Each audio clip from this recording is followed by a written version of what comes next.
Complete Auto Care. Keep your car running newer, longer. This is The Herd, wherever you may be and however you may be listening. The Herd brought to you by Firestone Complete Auto Care. Keep your car running newer, longer. It's great to have you in. Jenny Taft joining us for a wild second hour. So, let's say in your life, you have a relationship and it breaks up. Maybe it's boyfriend, girlfriend. Maybe it's a divorce. You were married. And you're trying to convince people it wasn't me. They were crazy. And for like years and years, your friends were like, no, but she was so nice and she was attractive. And you're like, a little bit crazy, a little bit crazy. And then all of a sudden, 5 years later, she robs a bank. And you're like, I told you she was crazy. Like that happens in relationships, right? Because whenever there's a divorce or a breaking up, your friends choose sides. And when Westbrook and Kevin Durant broke up, people choose sides.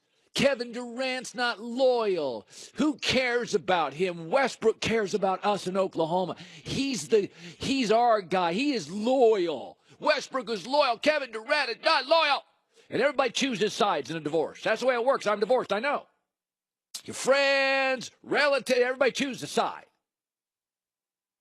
Last night, Kevin Durant's texting his friends saying, I told you, he's crazy. He is cray-cray. Now, everybody knew when Durant went to Golden State he was going to win. Everybody knew that, right? But there's always still been this simmering, yeah, whatever, KD. But Westbrook's a man. He is loyal. He's a man of his word. And Kevin Durant's been telling people on social messaging and his, social media, he's crazy. He is crazy. You'll see it eventually. He's crazy. And last night, Westbrook was crazy. He was crazy. He was deranged. He was obsessed. I mean, that's why Kevin Durant recently on his Instagram liked a comment criticizing Westbrook. Now, he later said, it was no big deal. It was by accident. It wasn't by accident. It doesn't happen just accidentally. You can unlike really quickly. He chose not to. Just let everyone see what I think. I used to call him Kanye Westbrook. Great talent, but crazy. That's now an insult to Kanye West. Okay? Last night, this is remarkable. Oklahoma City had only 10 assists. I didn't know that was possible. They had only 1 in the second quarter and 1 in the third quarter. It was iso ball. 10 assists. Kevin Durant was watching that thing unfold last night. And he's been telling all his friends. And all his friends have been saying, well, triple-double. He's amazing. He scores 50. Triple-double.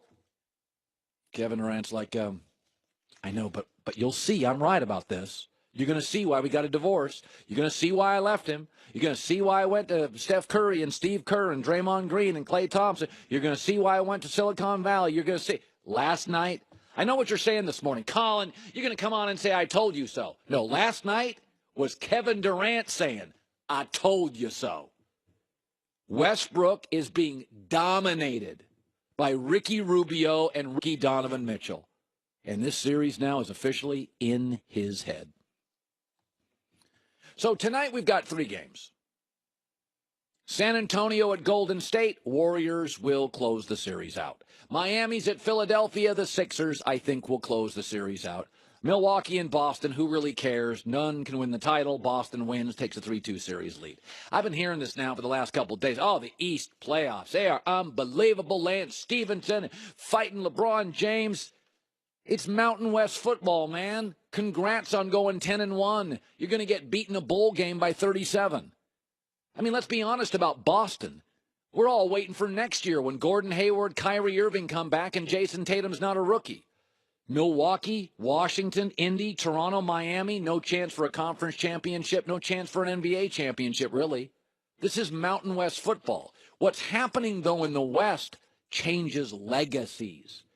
If Russell Westbrook loses to Utah, a rookie point guard, Ricky Rubio, a series of undrafted players, it's going to change his legacy forever.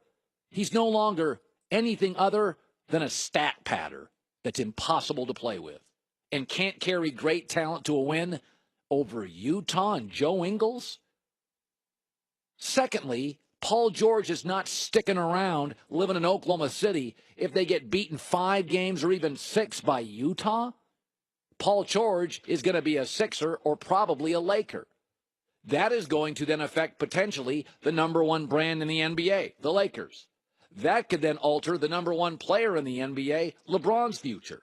Let's go big picture here. The Western Conference playoffs are about legacies. This is the grown-up table. This is the big boy club.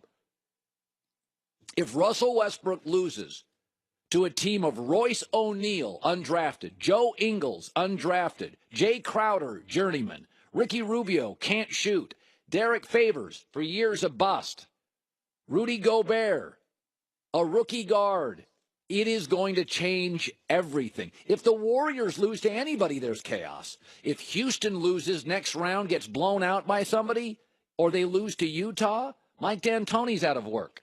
Anthony Davis has finally arrived. Like when I'm seeing in the West, it's not just playoff basketball. We have legacies here. We have stories that are going to change lives, change players, change the Lakers, maybe change the Sixers, change LeBron, and change Westbrook's legacy. By the way, I got to go to this story. This is unbelievable. Football topic. This is unbelievable. So Baker Mayfield definitely in a conversation as the number one pick in the draft for the Cleveland Browns. Here's what worries me. Here's what worries me with this. I'm going to read you a quote, and it's my least favorite quote in the world. John Dorsey is the general manager of the Cleveland Browns. Quote, the only thing I care about, the guys win. At the end of the game, does he win? That's what I look for. Oh, good hell. That's awful. That's the dumbest comment an NFL exec, any NFL exec could make. He's a winner. Yeah, here's a list of winners in college. Every Florida quarterback, every Ohio State quarterback, every Alabama quarterback, every Oklahoma quarterback. It is such a vague thing to say. Is every Facebook employee a winner because the stock is going through the roof?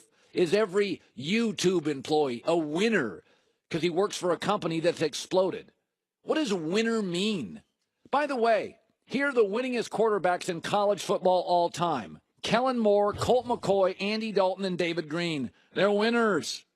The winningest quarterback in Oklahoma history is Landry Jones. He's a winner.